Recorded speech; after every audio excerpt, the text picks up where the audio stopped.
खबर यूपी के जनपद अयोध्या से है, जहां समाजवादी पार्टी के कार्यकर्ता ललित यादव की मां की 13वीं में शामिल होने के लिए सपा के वरिष्ठ नेता शिवपाल यादव अयोध्या पहुंचे। अपूर्व राज्य मंत्री पवन पांडे के नेतृत्व में सपाइयों ने शिवपाल यादव का पंचशील होटल में जोरदार स्वागत किया। बिहार के मुख्यमंत्री नीतीश कुमार के भाजपा से अलग होने की अटकलों के सवाल पर उन्होंने कहा कि भाजपा से जनता काफी परेशान है और भाजपा में नाराजगी भी है। जनता जब दुखी होगी तब निश्चित रूप से भाजपा सरकार हटेगी। वन नेशन वन इलेक्शन पर शिवपाल यादव ने कहा कि जब भी चुनाव होंगे भाजपा हर जगह से हारेगी, इसलिए जनता को बहकावे में ला रही है। जितने भी चुनाव हुए, क्या एक साथ भाजपा ने चुनाव करवा लिए? जब कभी प्रदेशों में सरकार अल्पमत पर होगी तो क्या होगा? ये भाजपा के लोग हैं, केवल बेईमानी करते हैं। और प्रयागराज में आयोजित महाकुंभ के सवाल पर उन्होंने कहा कि जब हमारी सरकार थी तो हमने भी व्यवस्थाएं की थी। हमारी सरकार ने 600 करोड़ रुपए कुंभ में खर्च किए थे। भाजपा सरकार अधिकारियों से मिलकर कुंभ के बजट का आनंद ले रही है। वहीं मिल्कीपुर विधानसभा उपचुनाव पर शिवपाल यादव ने कहा कि जितने भी समाजवादी पार्टी के वोट हैं वो काटे जा रहे हैं। ये बेईमान सरकार है। भगवान राम के नाम पर कितने कितने घटिया काम किए जा रहे हैं। यहाँ की जनता ने जैसे लोकसभा चुनाव में भाजपा को हराया था, उसी तरह से मिल्कीपुर में भी जनता भाजपा को हराएगी।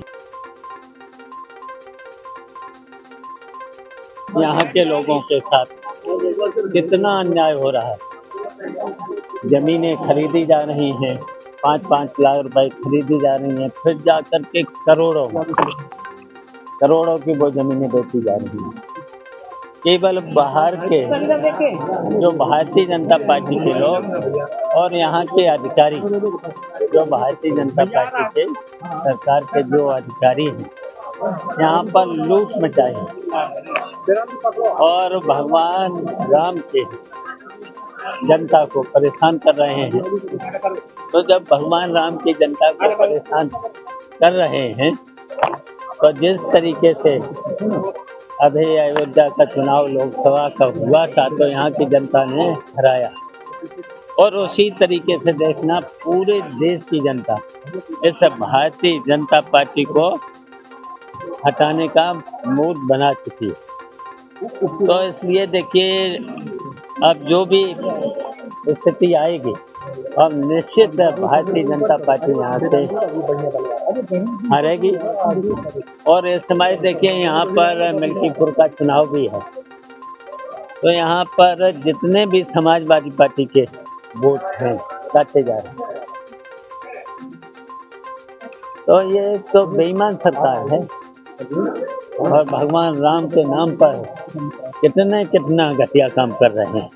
तो फिर जनता तो फिर ऐसे बर्दाश्त नहीं करेगी। संबल को लेकर जितने का डेलीगेशन आपका गया था, संबल को लेकर के क्या कहना है सर? जो डेलीगेशन कल गया था, क्या कहना है?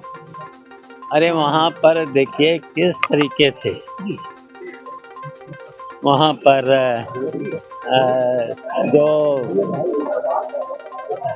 फर्जी रिपोर्टें लिख करके और वहाँ पर गोलियां चलाई, उसमें लोग मरे हैं। तो उनको आर्थिक मदद करने गए थे वहाँ पर समाजवादी पार्टी के लोग।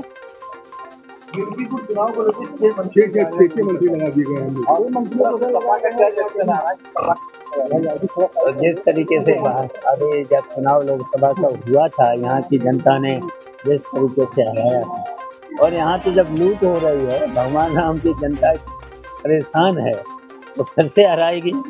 संबल में खुदाई का जो मामला चला, उसके बाद अखिलेश जी ने कहा है कि योगी जी अपने घर का आवास का भी खुदाई कराए, वहाँ बिल्कुल निकलेंगी। अब आप देख ही रहे हो, जहाँ पर मन को पता चलता है वहीं पर सेंट्रल गवर्नमेंट अपने फैसला पूरा करेगी। आपको लगता है बीच में कोई स्थितियाँ खराब हो? अब परिस्थितियाँ तो खराब हैं, जो यहाँ की जनता परेशान है। अब आप देख ही रहे, सवाल ही हमसे करा है कि नीतीश जा रहे हैं, तो कहीं न कहीं देखिए भारतीय जनता पार्टी में नाराजगी तो है ही, और जनता में जनता जब दुखी है तो निश्चित ये भारतीय जनता पार्टी की सरकार अब हटेगी। जो वक्फ कानून है और ये जो एकता से वन नेशन वन इलेक्शन का कानून है, ये कोशिश करेगी कि नए ईयर में भाजपा को पास करा ले, तो समाजवादी पार्टी का रुख क्या होगा? देखिए, भारतीय जनता पार्टी अब समझ चुकी है,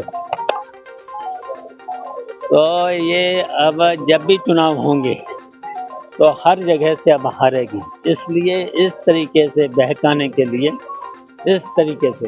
अच्छा बताओ, अभी जितने चुनाव हुए हैं क्या एक साथ चुनाव करा दिए?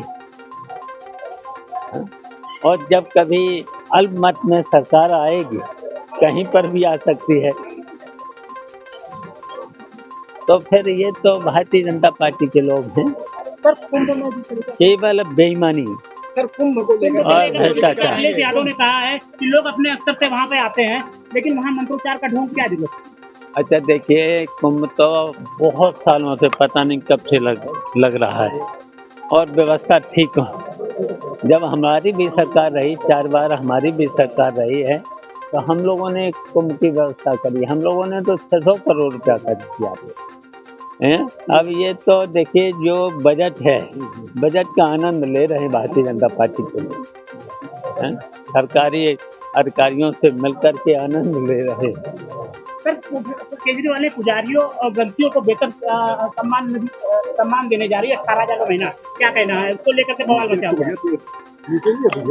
अब देखिए, ये जनता का पैसा है, जनता का पैसा मिलकर के कितना कमीशन, कितना टैक्स जनता पर थोपा जा रहा है। जनता परेशान है, कितनी महंगाई इसकी वजह से। अच्छा, रोजगार कहीं दे पा नहीं रहे। अच्छा, आउटसोर्सिंग, जितनी नौकरियां लगी हैं आउटसोर्सिंग में बताइए, किसी को रेगुलर नहीं, सो ठेकेदारी व्यवस्था, और उसमें भी जब 14,000 साढ़े 14,000 रुपये मिलना चाहिए तो उसकी जगह 8,000 साढ़े 8,000, उसमें भी ठेकेदारी, और ठेकेदार 1-1 लाख रुपया पहले ही जमा करा लेता है। तो ये कोई नौकरी है? दिल्ली चुनाव में क्या समाजवादी पार्टी की भूमिका क्या होगा? बड़ा इम्पोर्टेंट सवाल है ये कि दिल्ली चुनाव की बड़ी बात। देखिए, समाजवादी पार्टी केवल भारतीय जनता पार्टी को हराने का काम करेगी। कांग्रेस के साथ मिलकर लड़ेंगे कैसे? वो तो इंडिया गठबंधन है, इंडिया गठबंधन चुनाव लड़ेगा मिलकर। यूपी की कानून व्यवस्था को लेकर क्या कहेंगे? चौपट हर तरीके से सरकार फेल। कोई देख रहे हो कितनी झूठी रिपोर्टें, और यहाँ क्या हो रहा है। अभी बता रहे, अभी ये क्या गुप्ता जी का मकान, बताइए, नक्शा भी पास और सब ठीक था,